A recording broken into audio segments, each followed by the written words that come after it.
Good morning students, welcome to Bindu Dadwal chemistry lessons. आज हम biomolecules chapter से कुछ इम्पॉर्टेंट क्वेश्चन टाइप्स देखेंगे जो कि आपके बोर्ड के एग्ज़ाम में आ सकते हैं फर्स्ट टर्म में। तो सबसे पहले हम करेंगे मल्टीपल चॉइस क्वेश्चंस जो पूछे जा सकते हैं इस चैप्टर में से। करते हैं कुछ क्वेश्चंस की practice. Let us begin. Which one of the following is not a protein? तो ऑप्शन डी, डीएनए। ये न्यूक्लिक एसिड है, प्रोटीन नहीं है। Which of the following is not present in DNA? तो यूरासिल आरएनए में होता है, डीएनए में नहीं होता है। Which of the following is not present in RNA? Thymine DNA में प्रेजेंट होता है, आरएनए में नहीं होता है। Glycogen is an example of polysaccharide जो एनिमल्स में स्टोरेज होती है, इसको एनिमल स्टार्च भी कहा जाता है। Which of the following amino acid is not optically active? तो ग्लाइसिन ऑप्टिकली एक्टिव नहीं है क्योंकि इसमें एसिमेट्रिक कार्बन नहीं है, इसमें एक ही कार्बन को दो हाइड्रोजन्स अटैच्ड है, इसलिए ये ऑप्टिकली एक्टिव नहीं है। Which vitamin is soluble in water? तो vitamin B is soluble in water. B और सी वाटर में डिज़ोल्व कर जाते हैं, ए डी ई के नहीं करते हैं। Which base is present in RNA but not in DNA? तो जैसा हमने पहले भी किया, यूरासिल RNA में होता है, DNA में नहीं होता। विच vitamin is responsible for coagulation of blood? So vitamin K is responsible for coagulation of blood. Which of the following is stored in liver of animals? So glycogen. Deficiency of vitamin C leads to the disease scurvy. Starch is a mixture of amylopectin and amylose. Which metal is present in vitamin B12? cyanocobalamin, जैसा कि यहाँ नाम से भी पता लग रहा है, cobalt. Rickets may be caused by deficiency of vitamin D. Vitamin B1 is called thiamine. Option B. Which of the following is not an essential amino acid? Glycine. Which enzyme converts sucrose into glucose and fructose? Invertase. Vitamin A is called retinol. Deficiency of vitamin B1 causes the disease beriberi. Which of the following has magnesium metal? Chlorophyll. An example of non-reducing sugar is sucrose. Hydrolysis products of sucrose are glucose and fructose. Hydrolysis products of maltose are glucose and glucose. Hydrolysis products of lactose are glucose and galactose. Complete hydrolysis of cellulose gives glucose. Enzymes are proteins. Deficiency of vitamin A causes cirrhosis. Which carbohydrate is an essential constituent of plant cell? Cellulose. Which of the following represents a pentose? Means 5 carbon sugar, ribose. Which of the following does not represent a disaccharide? Dextrose is a monosaccharide. Invert sugar is a mixture of glucose and fructose. Ripe grapes mainly contain glucose. Vitamin which is neither soluble in water nor in fats is vitamin H, biotin. Example of denaturation is curdling of milk as well as coagulation of egg, both A and B. तो ये कुछ हमने multiple choice questions किए biomolecules में से। अब करते हैं सेकेंड इम्पॉर्टेंट क्वेश्चंस जो पूछे जाते हैं, डेफिनेशंस। ये डेफिनेशंस हैं, इनमें से कोई एक नंबर का क्वेश्चन आपको आ सकता है। ए विटामिनसिस, तो multiple deficiencies caused by lack of more than one vitamin is called A vitaminosis. Hormones. Hormones are a group of biomolecules which are essential for regulating the metabolic processes undergoing in the body. They are produced in special ductless glands, also called endocrine glands. और ये endocrine glands इनको secrete करते हैं और फिर ये blood में enter होते हैं और जहाँ इनकी ज़रूरत होती है वहाँ पहुँच जाते हैं. तो ये मेटाबॉलिक प्रोसेस को रेगुलेट करने के लिए जो केमिकल्स हैं उनको हार्मोन्स कहते हैं. एंडोक्राइन ग्लैंड इनको सिक्रीट करते हैं. Enzymes are globular proteins produced by the living cells which catalyze the biochemical reactions taking place in the living body. तो ये बायोकैटलिस्ट होते हैं.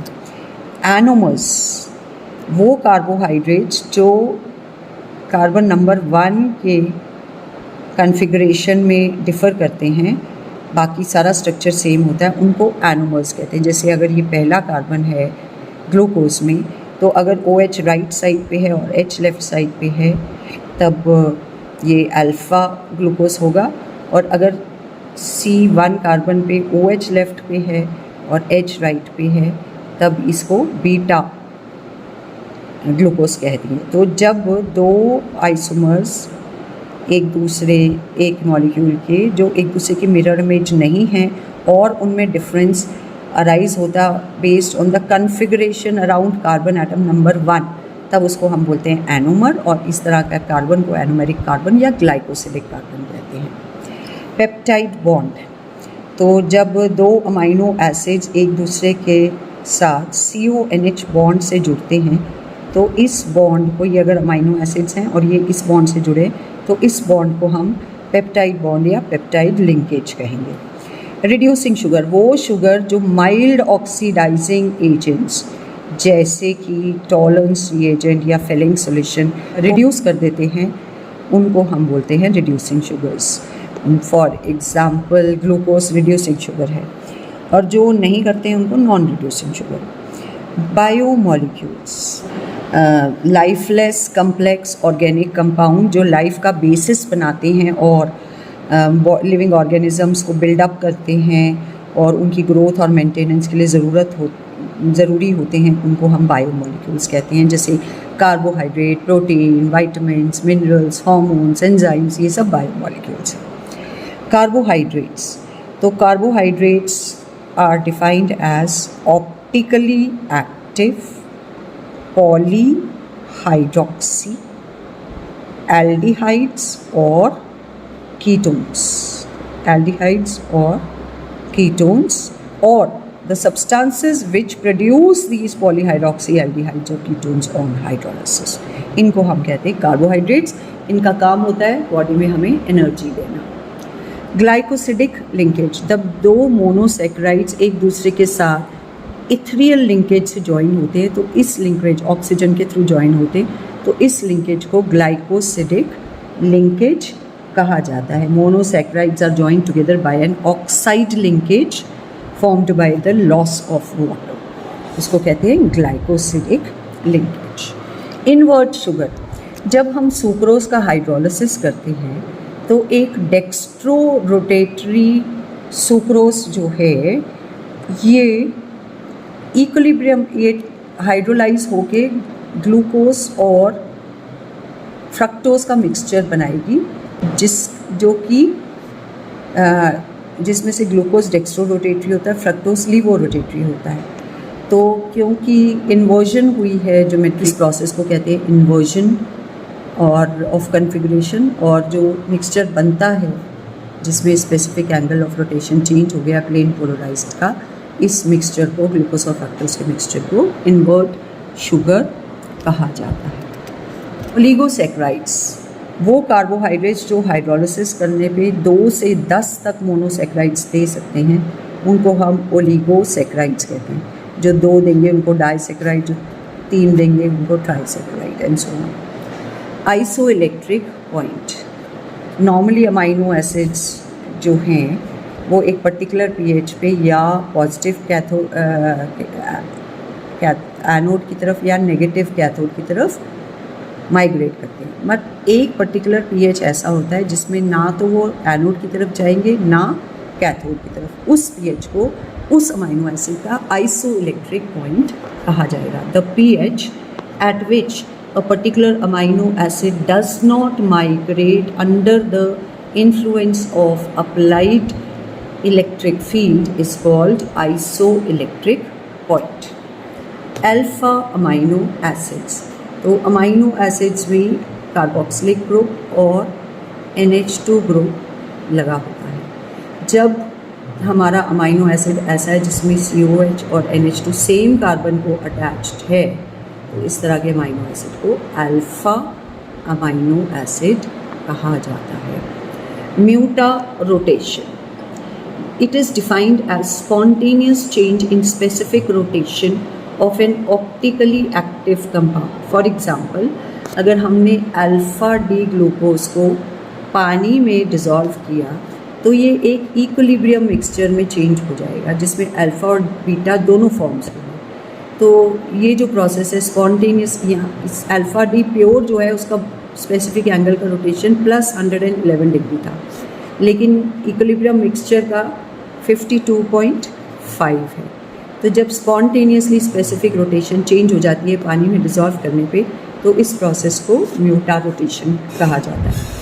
अगर हम प्योर बीटा डी ग्लूकोज लोगे, इसको पानी में डिज़ोल्व करेंगे, तब भी ऑटोमेटिकली ये इक्विलिब्रियम मिक्सचर में कन्वर्ट हो जाएगा और एंगल ऑफ रोटेशन प्लस 19.2 से 52.5 में चेंज हो जाएगा। तो ये जो प्रोसेस है इसको म्यूटा रोटेशन कहा जाता है। ज्विटराइन एक अमाइनो एसिड जो है वो अपने डाईपोलर फॉर्म में एग्जिस्ट करता है, जिसमें COH का NH2 ले लेता है और इस तरह से यहाँ पॉजिटिव चार्ज और यहाँ नेगेटिव चार्ज आ जाता है। ये डाईपोलर आयन जो है ये ज्विटर आयन या इंटरनल सॉल्ट कहलाता है।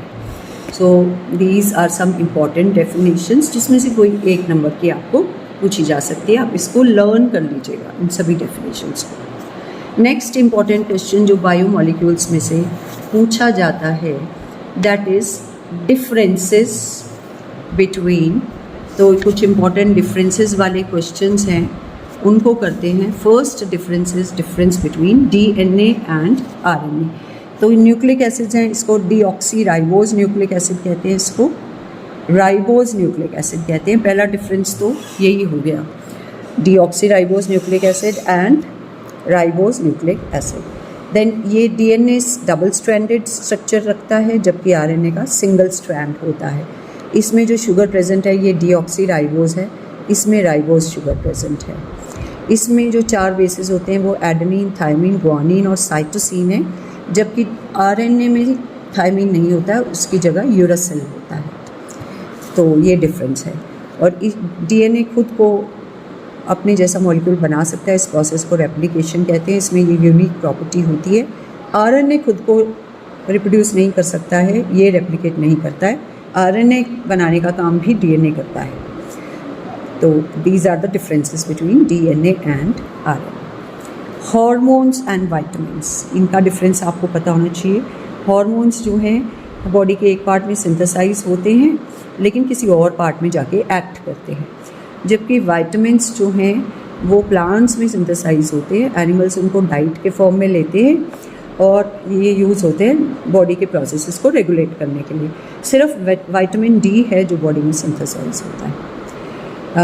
हार्मोन्स जो हैं वो उनका नेचर प्रोटीन हो सकता है, ग्लाइकोप्रोटीन हो सकता है, पॉलीपेप्टाइड हो सकता है, अमाइनो एसिड हो सकता है, स्टेरॉइड भी हो सकता है।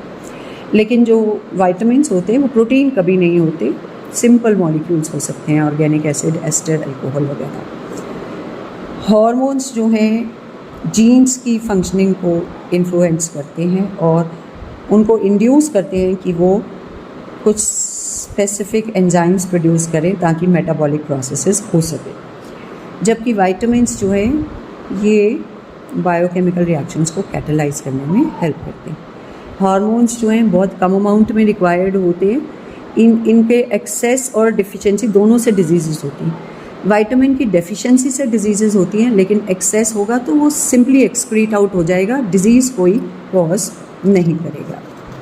Next important difference is between globular and fibrous protein. Proteins, इस तरह के प्रोटीन्स में मॉलिक्यूल्स जो हैं फोल्ड करके एक स्फेरॉइडल शेप जैसा बना लेते हैं। ये वाटर सॉल्युबल होते हैं और इसमें जो चेन्स हैं उनके बीच में हाइड्रोजन बॉन्ड होते हैं। फाइब्रस प्रोटीन्स में लीनियर थ्रेड लाइक स्ट्रक्चर होता है जो साइड वाइज लाई करते हैं और फाइबर बनाते हैं। वाटर में इनसॉल्युबल होते हैं और इनके बीच में हाइड्रोजन बॉन्ड या डाइसल्फाइड बॉन्ड्स होते हैं। Example albumin, insulin. Example keratin, collagen, fibrin, myosin. Between glycogen and starch, तो ग्लाइकोजन एनिमल बॉडी में स्टोर होती है इसलिए इसको एनिमल पॉलीसेक्राइड भी कहते हैं। स्टार्च प्लांट में स्टोर होती है, प्लांट पॉलीसेक्राइड है। स्टार्च अमाइलोस और अमाइलोपेक्टिन का मिक्सचर होता है। ग्लाइकोजन एक ब्रांच्ड पॉलीसेक्राइड है। अल्फा डी ग्लूकोज यूनिट्स 12 से 14 इन नंबर जॉइंट टुगेदर होती हैं टू फॉर्म ग्लाइकोजन। इसमें 20 से 25 होंगी अमाइलोपेक्टिन में और अमाइलोज में लीनियर लिंकेज होगी। So that is the difference between glycogen and starch. Next is difference between primary and secondary structure of protein. तो प्राइमरी स्ट्रक्चर में प्रोटीन में जो अमाइनो एसिड्स की सीक्वेंस है वो हमें पता लगती है, जबकि सेकेंडरी स्ट्रक्चर में जो अमाइनो एसिड है उसके जो मैनर है उसमें जिसमें कि चेन फोल्ड हुई है, अल्फ़ा हेलिक्स के फॉर्म में स्पाइरल शेप बना रहा है या बीटा प्लीटेड स्ट्रक्चर ऐसे प्लीट्स बन रही हैं, वो स्ट्रक्चर बताता है, वो सेकेंडरी स्ट्रक्चर कहलाता है। तो जैसे नॉर्मल हीमोग्लोबिन का प्राइमरी स्ट्रक्चर में हम बताएंगे कि ये अमाइनो एसिड वैलिन के बाद हिस्टिडीन आ रहा है, फिर ल्यूसिन आ रहा है, फिर थ्रियोनिन आ रहा है, फिर प्रोलिन आ रहा है, फिर ग्लूटामिन आ रहा है, फिर ग्लूटामिन आ रहा है, और ये सीक्वेंस इसका प्राइमरी स्ट्रक्चर है। सीक्वेंस में ज़रा सी भी चेंज हो तो कोई डिजीज़ आ जाती है। फॉर एग्ज़ाम्पल अगर ये ग्लूटामिन की जगह अगर वैलिन आ गया तो डिजीज़ रिजल्ट करती है sickle cell anaemia. Secondary structure दो तरह के पाए जाएंगे, अल्फ़ा हेलिकल और beta pleated structure. Next difference is between starch and cellulose. तो स्टार्च पॉलीमर है अल्फ़ा डी ग्लूकोज का, जबकि सेलुलोज जो है बीटा डी ग्लूकोज का पॉलीमर है। स्टार्च ह्यूमन बॉडी डाइजेस्ट कर पाती है, ह्यूमन बॉडी सेलुलोज डाइजेस्ट नहीं करता है क्योंकि उसके पास सेल्यूलेस एंजाइम नहीं होता है। तो that is the difference between primary and secondary structure of that is the difference between starch and cellulose. Next is essential and non-essential amino acids. तो जो अमाइनो एसिड्स हमारी बॉडी में सिंथेसाइज नहीं हो सकते हैं उन्हें हमें डाइट में लेना पड़ता है, उनको हम असेंशियल अमाइनो एसिड्स कहते हैं, जैसे कि valine, leucine and phenyl alanine, ये असेंशियल अमाइनो एसिड्स हैं। और जो अमाइनो एसिड्स हमारी बॉडी सिंथेसाइज कर जाती है और हमें उनको डाइट में लेने की ज़रूरत नहीं है, उनको हम नॉन असेंशियल अमाइनो एसिड्स कहते हैं, जैसे glycine. Next is reducing sugars. जो शुगर्स माइल्ड ऑक्सीडाइजिंग एजेंट्स जैसे कि टॉलरेंस रिएजेंट और फेलिंग सॉल्यूशन इनको रिड्यूस कर देते हैं, उनको रिड्यूसिंग शुगर कहते हैं, जैसे मोनोसैकेराइड्स हैं। और जो इनको रिड्यूस नहीं कर पाते हैं उनको नॉन रिड्यूसिंग शुगर्स कहते हैं, जैसे sucrose is a non reducing sugar. जब दो मोनोसैकेराइड्स एक दूसरे से डिफर करते हैं only in the position configuration of first carbon, तो उनको हम एनोमर्स कहते हैं। और जब फर्स्ट कार्बन के अलावा कोई और एसिमेट्रिक कार्बन पे कॉन्फ़िगरेशन का डिफरेंस होता है तो उनको हम एपीमर्स कहते हैं। तो this is the difference between anomers and epimers.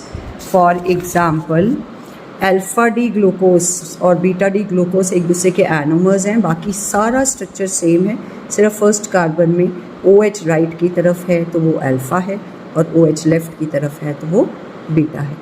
जबकि एपीमर्स में ये दोनों एक दूसरे के एपीमर्स हैं, इसमें फ़र्स्ट सेम है लेकिन सेकंड कार्बन में डिफरेंस है, यहाँ OH राइट में है और इसमें OH लेफ़्ट में है, तो ये एक दूसरे के एपीमर्स कहलाएंगे। फर्स्ट कार्बन के अलावा किसी और एसिमेट्रिक कार्बन में जब डिफरेंस होता है तो एपीमर्स कहते हैं इसको। देन एक और इम्पॉर्टेंट क्वेश्चन बायोमॉलिक्यूल्स में पूछा जाता है या तो वो पूछेंगे कि विटामिन का केमिकल नेम क्या है, जैसे विटामिन ए को क्या कहते हैं, विटामिन ए को हम रेटिनोल कहते हैं, या पूछ लेंगे कोई और विटामिन। सो आपको ये लर्न करना है। विटामिन ए को केमिकली कहते हैं रेटिनोल, B1 को थायमीन, B2 को राइबोफ्लेविन, B3 को नाइसिन, B6 को पिरिडॉक्सिन, B12 सियानोकोबालामीन, विटामिन सी को एस्कॉर्बिक एसिड, डी को एर्गोकैल्सिफेरोल, ई को टोकोफेरोल, के को फिलोक्विनोन, एच को बायोटीन और Q10 को कोएंजाइम। एक और क्वेश्चन जो कॉमनली पूछा जाता है कि इस पर्टिकुलर विटामिन से डिजीज की डेफिशिएंसी से डिजीज़ कौन सी होती है, तो ये भी आपको आना चाहिए। तो विटामिन ए की डेफिशिएंसी से ज़ेरोफ्थैल्मिया या नाइट ब्लाइंडनेस होता है, B1 की डेफिशिएंसी से बेरीबेरी, B2 से ग्लोसाइटिस या डर्माटाइटिस या किलोसिस, B3 नियासिन की डेफिशिएंसी से पिलैग्रा, B6 की डेफिशिएंसी से डर्माटाइटिस, B12 की डेफिशिएंसी से पर्निशियस अनीमिया, विटामिन सी की डेफिशिएंसी से स्कर्वी, विटामिन डी की डेफिशिएंसी से बच्चों में रिकेट्स और बड़ों में ऑस्टियोमलेसिया, विटामिन ई की डेफिशिएंसी से स्टेरिलिटी आ जाती है, विटामिन के की डेफिशिएंसी से हीमोफीलिया हो जाता है, इसमें लेट होती है ब्लड क्लॉटिंग, विटामिन एच की डेफिशिएंसी से डर्माटाइटिस हो सकता है, लॉस ऑफ हेयर हो सकता है या पैरालिसिस भी हो सकता है, और विटामिन Q10 की डेफिशिएंसी से इम्यूनिटी में कमी आ जाती है। तो ये आपको ये एक टेबल है जिसमें से 1 नंबर का क्वेश्चन आपको पूछा जा सकता है। That's all in today's video. If you like the video please do share and subscribe. तैयारी करते रहिए, बोर्ड का एग्ज़ाम अच्छे से दीजिए। Thank you and have a nice day.